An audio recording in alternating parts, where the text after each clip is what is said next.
book of Daniel in its entirety always has been, always was, and always will be about the time of the end, not about nations and empires from thousands of years ago. Those were shadows, Scripture tells us, of things to come. So they have stirred many a heart, many a movement, many a people to preach Jesus is coming.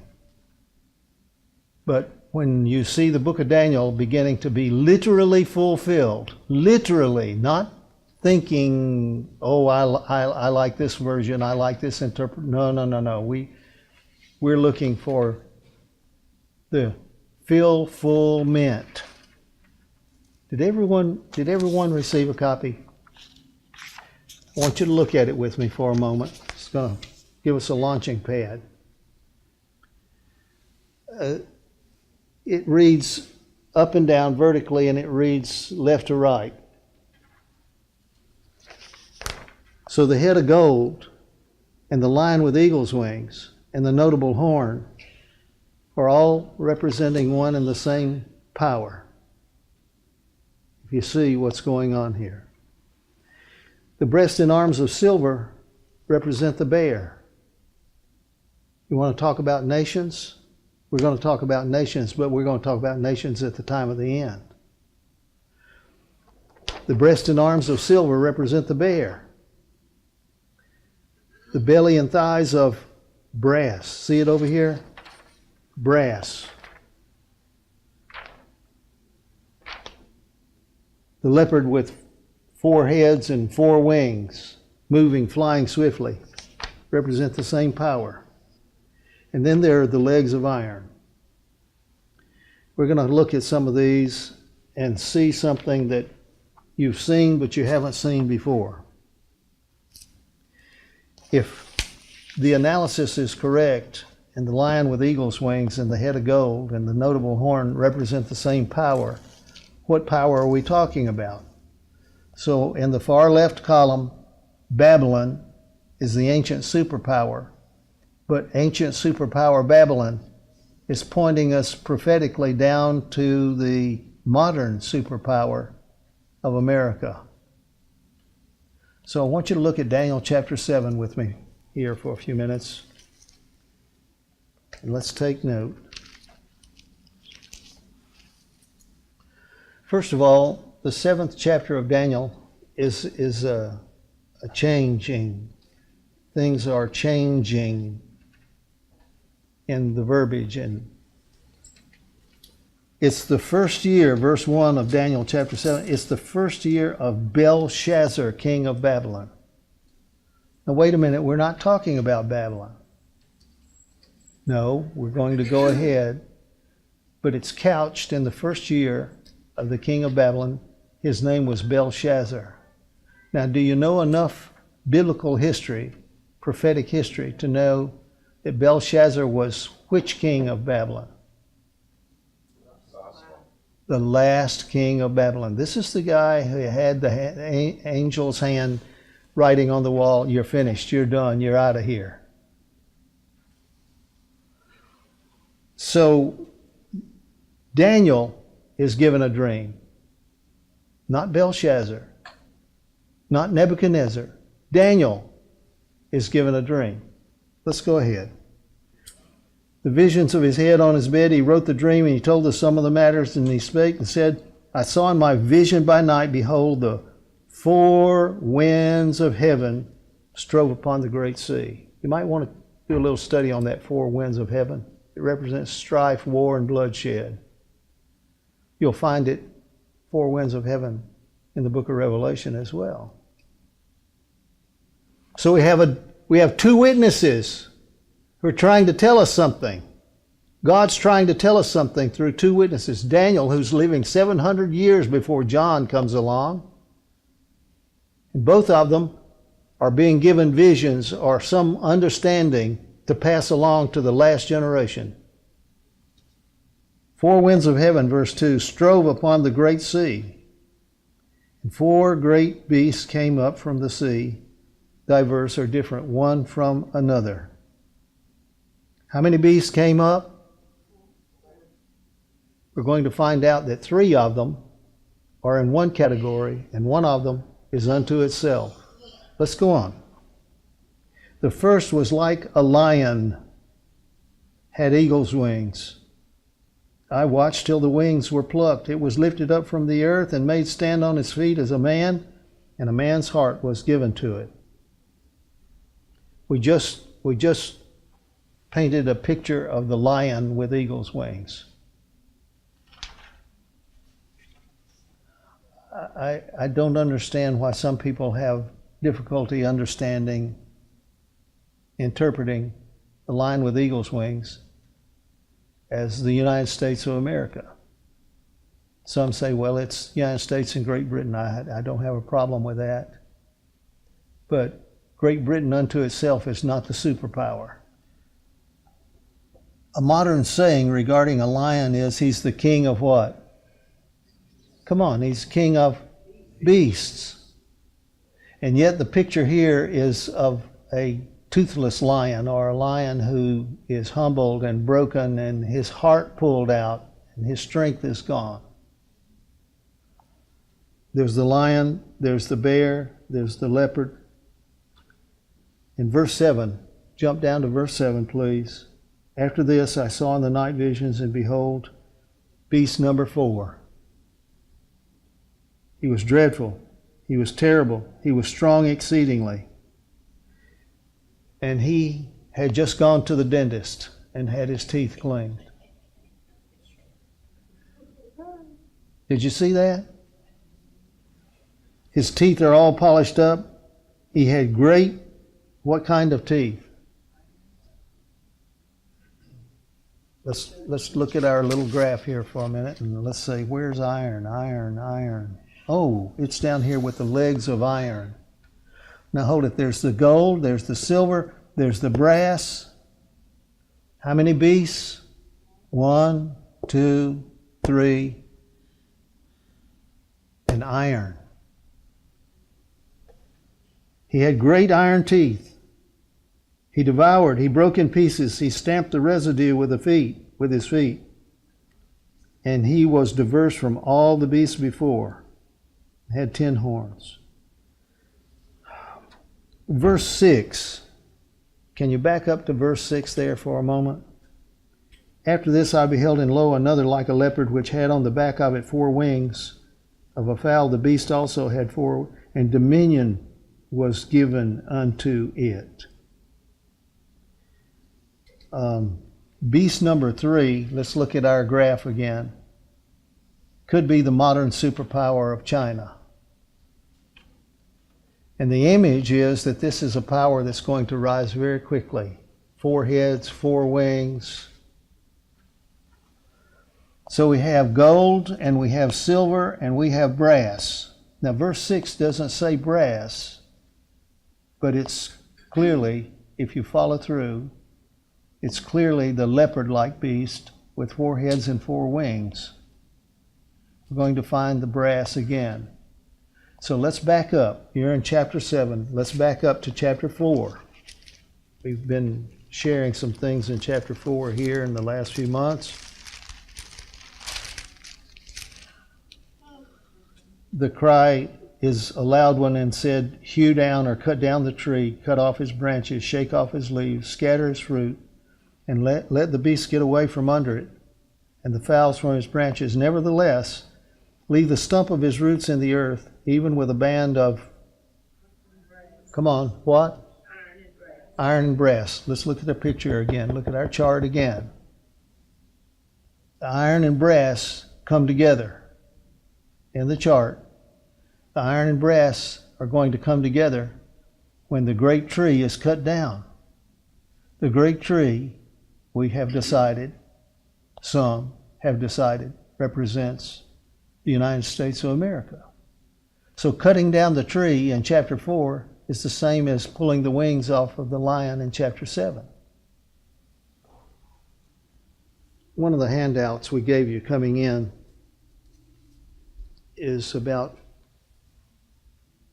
pressure that is being brought to bear on the US dollar. Now, this is not new news, but it's new news. Have you ever heard the name Christine Lagarde? Well, let's talk about Christine Lagarde for a few moments. She's of French birth and descent. She is a bright lady. I judge her to be early 70s, just judging. For a decade or more, she has been granted the position to be director of the International Monetary Fund, which is part of the World Bank and the United Nations and on and on and on. Christine Lagarde is on the plane, in the plane, and traveling virtually all the time. Where is she going? Virtually every country on the rock. And she tells their little central banks or their non-central banks, this is what you have to do if you're going to be part of the New World Order. Looking at my chart, where is the New World Order? Iron. This is the beast that's different than the other three.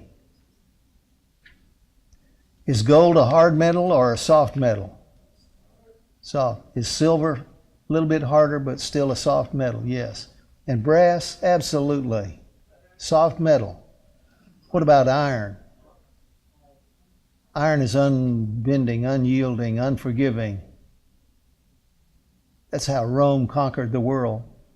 They learned how to make iron spears and swords and arrowheads, arrow tips. The coming superpower is the New World Order. Let me tell you, Christine Lagarde has the task and the job and the position of informing all of the heads of state and all of the banks around the world, if you're going to be part of doing business, if you're going to have part in business, once this machine, this beast, this animal is set up, you're going to have to comply with. And evidently in Daniel chapter 7, this new world order is going to be enforced with iron and brass. Iron and brass. Now, Christine Lagarde is the head, the chairperson, the person leading the International Monetary Fund, the IMF. And it is the IMF that is having to deal with the United States as well as all of the other nations. Now, the Chinese in the last 20 years have caught up with us and have in the last 6 to 7 years passed us. We're talking about as a financial powerhouse on the planet, China has passed us. In spite of all the difficulties you want to read in the news about China this and China that, China has passed us. Do you know what a GDP is? A gross domestic product. Do you know what the GDP is? We got to get you guys to turn on the news. And the gross domestic product is the total of all the things produced, manufactured, grown, drilled out of the ground, whatever. The gross domestic product is your entire product that you sell to yourself and to the world. In goods and services. For decades, for the last 3, 4, or more decades, the United States has been leading the other nations in gross domestic product. Not anymore. We can't even get to 3% GDP. We're dreaming. President Trump is saying, we're going to get there. Do you know what our gross domestic product has been in the last year and a half? And 7 years before, under Obama, it was null and void. 1.5%, that's what we've gotten to. Do you know what the Chinese GDP is? It's been 6, 7, and 8. It's in the doldrums, and it's down from 4 to 6. China told Christine Lagarde and the World Bank,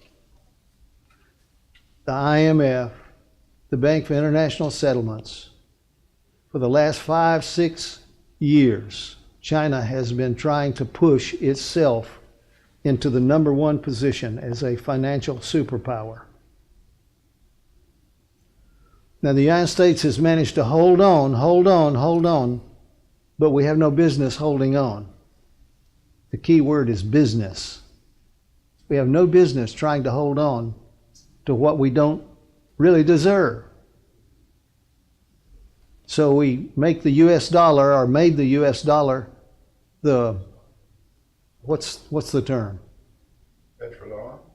No, the dollar is the standard. It's been the standard. Currency. I'm sorry? The reserve currency. Reserve. It's been the reserve currency for the business world, the developed world, for 75 years, since World War II. But all of that's been challenged now for the last few years, in the last few months, in the last few weeks, in the last few days by China. And China announced, at least 3 years ago, but several weeks ago, that they are going to back their currency, the Chinese yuan, they're going to back it with gold. And they have said to the IMF and the World Bank, it's the only way to do business, and all the nations who want to do business need to be able to prove and show and demonstrate that their currency is asset-backed, gold, silver, oil, corn, whatever it is. And this is what I want to say. For the last few months, there are several million people in various countries around the world who have invested, that's the right word, they have invested in certain foreign currencies. Are you listening? Why would I want to buy a Vietnamese dong dollar? Why would I want to buy an India's, what's theirs? Rupiah. Why would I want to buy an Iraqi dinar? And worst of all, why would I ever want to invest in Zimbabwe money? Zimbabwe currency. It's been the number one mismanaged country on the planet for. Why would somebody invest? Why would they want to invest? And a lot of people have invested several million, easily several million. What are they waiting for? It's called the GCR, Global Currency Reset. There's about 120 to 122 currencies. How many are in the basket now? Roughly 6 in the basket now. But this is basket number 1. Yes. There are 6 currencies that are about to be revalued. And that means their value is going to go up. You don't get in the basket if you want to be devalued.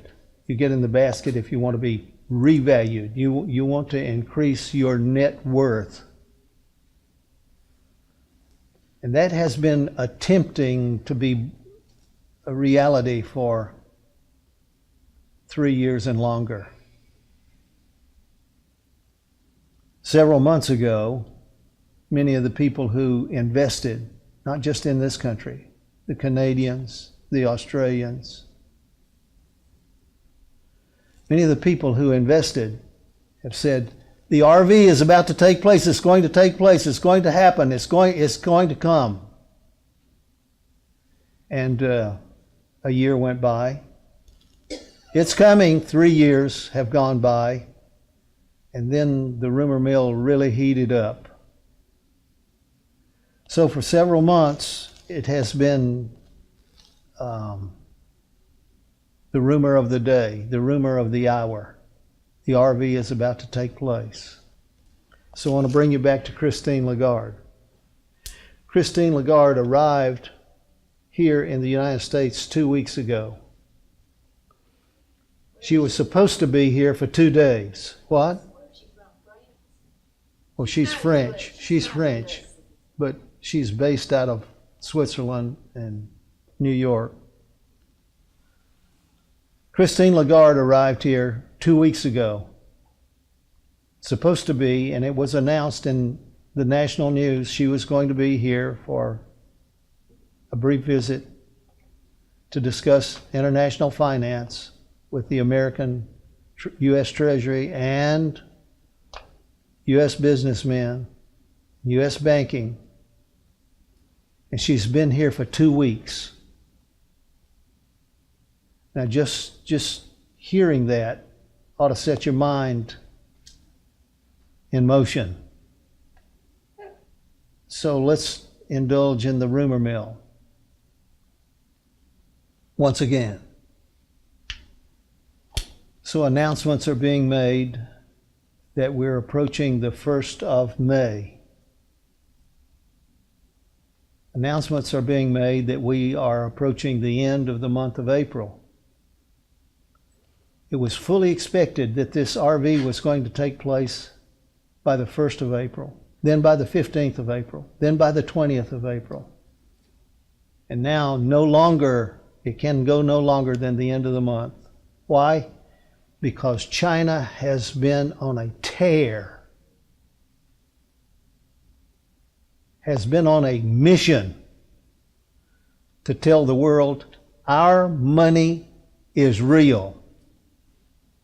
And you want to invest in our money. Who else is on the list? Saying we have real money now. We are backing our money with gold, with silver, with whatever, with oil. Come on, China, who else? Russia. Let's get Russia on the list. Yeah, we've got the bear, we've got the leopard. And where is the lion in all of this? Now, this is pure speculation on my part, but I've never been mistaken. So, I believe that attempts were made to force the United States to announce new currency as early as the 1st of this month of April. But we haven't done it. And we haven't done it. And we haven't done it. This is my idea and my reasoning. I'm telling you, I believe Christine Lagarde showed up here 2 weeks ago in order to say, all right, gentlemen, time's up. Either put up or shut up. I believe that we pushed back, we meaning the United States government, the White House, the Treasury. I believe we pushed back. Why would we push back? Why would we not want asset-backed dollars? Come on, it's real. The answer to that question is real simple. We don't have the stuff to back it. Oh yes, if you take the net worth of the United States, we can back it easily. No, you can't. We owe more money, times 3, times 4, times 5, than the total net worth of all the land and all the whatever in the United States of America. We can never repay the debt. This is one of the reasons for a discussion of a new world order.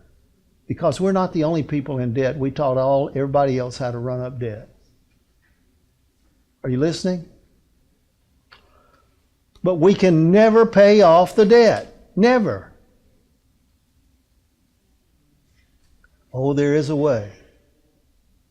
There is a way. Are you listening? What we're going to do is say to business and commerce and say to the banking and say to the governments, You've got to be asset-backed, and you've got to demonstrate that you are asset-backed within a plus or minus 5%.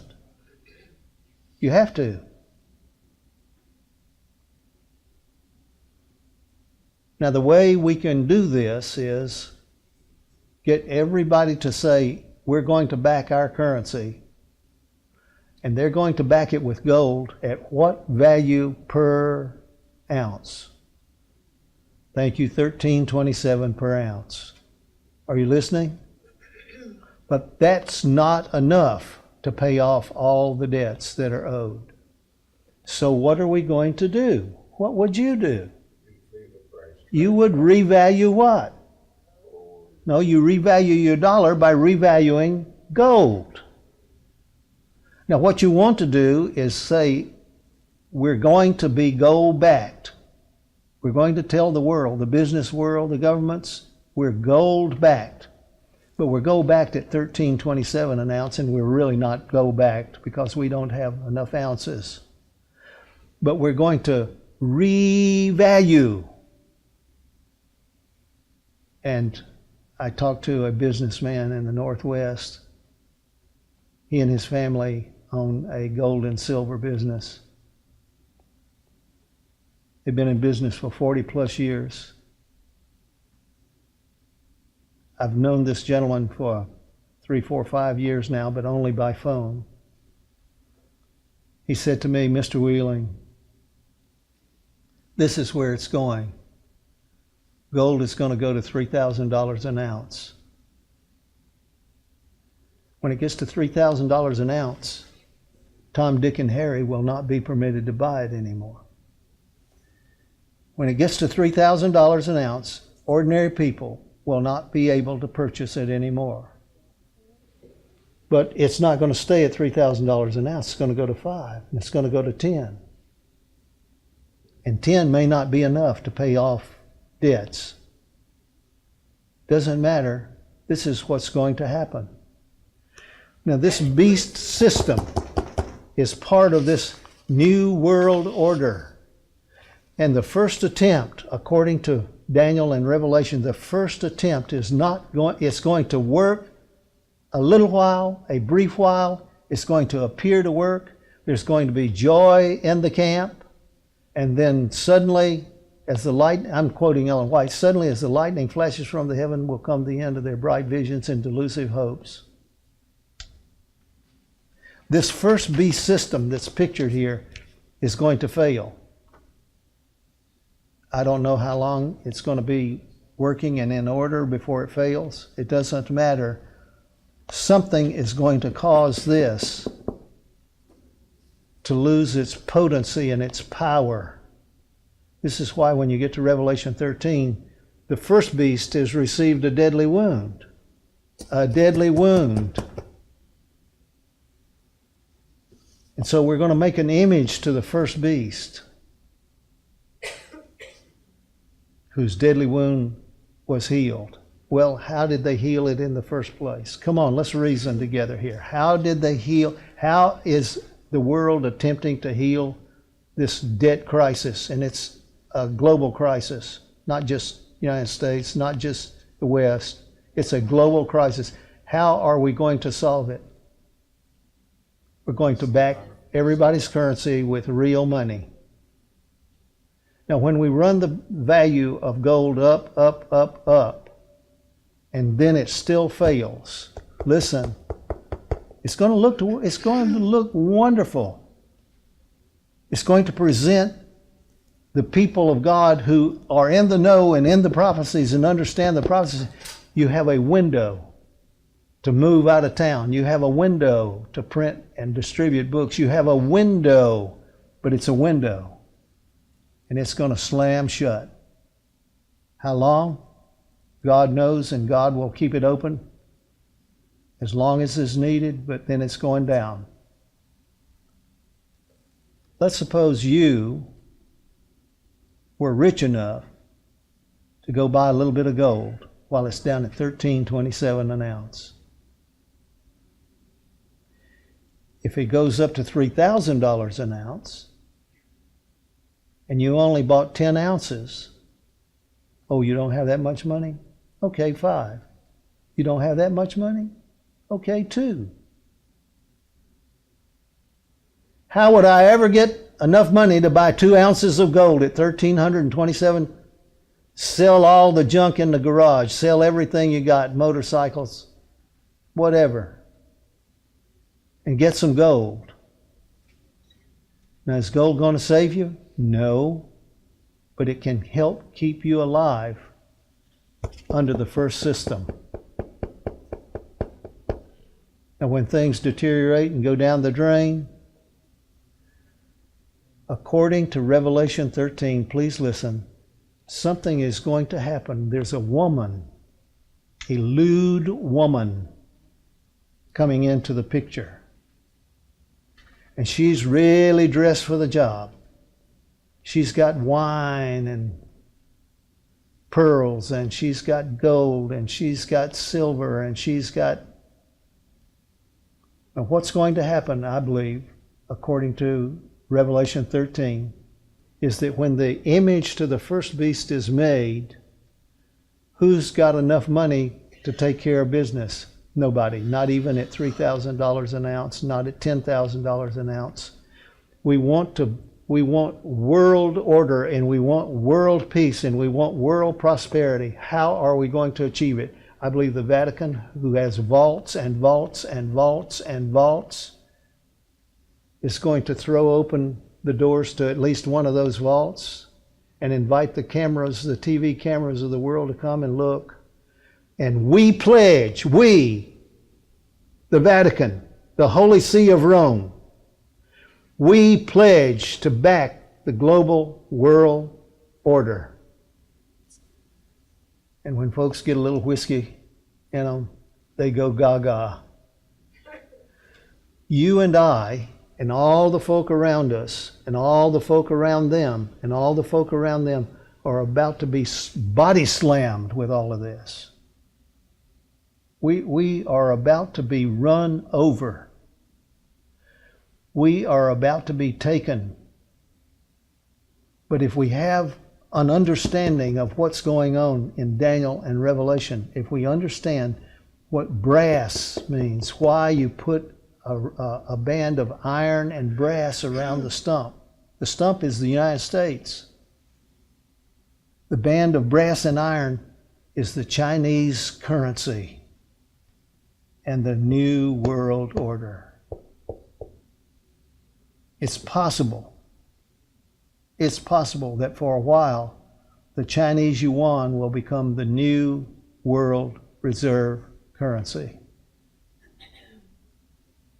Do you understand that you might not be able to buy a whole bunch of gold at $13.27 and it's going up per ounce, but you could go to the bank, and all the big banks now have international departments. You could go to the bank and you could buy some Chinese yuan. Oh, heaven forbid. Why? What backs the Chinese yuan? Now, not coming. What backs the Chinese currency now? Gold. What backs the US dollar now? You know what a zero looks like? So a person who looks with some comprehension of what this is illustrating and saying is that you might not want to put all your savings or whatever in gold and silver. Why? Because the federal government of the United States of America has, in the last 24 months, passed new legislation that all gold and silver must be registered with the federal government. And you must say how much you have and where you have it.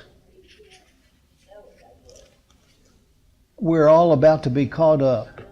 All about to be caught up in a crisis. And they're going to solve the crisis with a global currency reset. That will be the announcement. That will be the declaration. And the United States is going to boldly and proudly declare that our U.S. dollar is gold-backed or asset-backed. Now, I don't want to take this too far, but which nation on the planet has become the number one oil-producing nation on the planet? The United States. So what Saudi Arabia had, and we've drained a whole lot of it out of the ground over there, now the United States has access to gas and oil and lead the world. And that's a nice asset to back your currency. And the question is it in the ground or is it in the tank? Is it true? Yes, it's true. Yes. Yes. These things have been in the in the news of the. Reserving it? Is that it? Buying it everywhere else? We are now, as of today, we are the leading oil-producing nation on the planet. Why do you suppose God gave this kind of information in the books of Daniel and Revelation? Why do you suppose God has given some understanding? May not be exactly correct in every point, doesn't matter. There is something going on here that is undeniable. Why would God favor a few people with this kind of information? So that they can do the work they're called to do, and so that every person we can help be out of debt, totally out of debt. Wouldn't it? That's a nightmare. That's not a dream. That's a nightmare. You can't pay off everybody's debts. This is the point of my discussion this morning. The iron and the brass. The iron and the brass. Teeth and nails of iron and brass. Band of iron and brass. Whatever is coming is going to, at some point, at some triggering point, the United States is going to cease to be the world power that it has been. And there's going to be a crisis, a serious crisis, to the point that in Revelation 13, the lion and the bear and the leopard come together. They finally can reach agreement on something. The lion, the bear, and the leopard are put together in one. And I believe that one is the iron legs and the iron ring, and that's just my take on it. I hope that you will take this along and let it soak in until you can close your eyes and see the images and understand who is represented by the images, by the metals, by whatever. Not everyone will buy into this first one, but the next one, you have no choice in the matter. He causeth all, both small and great, rich and poor, free and bond. So we're going to see some difficult times, but they're going to turn golden and oily. And everyone is going to say, let's buy stocks, let's buy bonds, let's do business. And we're going to succeed for a little while. That little while is our day in the sun. Our day in the sun. And I don't mind telling you, there are people who invested in these currencies that are about to be revalued and have made contributions to this ministry. I'm not going to say more. Father in heaven, there are great issues before us. There are great changes before us. There are great challenges before us. There are great miracles before us. And we stand ready. We stand in the name of Jesus. We stand not on our record, but on the record of what you have accomplished in this humble ministry. the millions and millions and millions of publications that have circulated through much of this world. But we want to turn the millions to billions, and so we're asking for your blessing. Multiply your good things to us, please, so we can multiply good things to the world. Thank you for blessing every family that's here today and those that will hear. Thank you for blessing us so that we can get out of debt, all of us. We've been counseled, owe no man anything. Get out of debt as quickly as possible. No, we can't do that. We're not wise enough, wealthy enough, smart enough, bold enough. But you can open doors and open windows and pour out the blessing. We do not hesitate to ask for it. In Jesus' name, amen.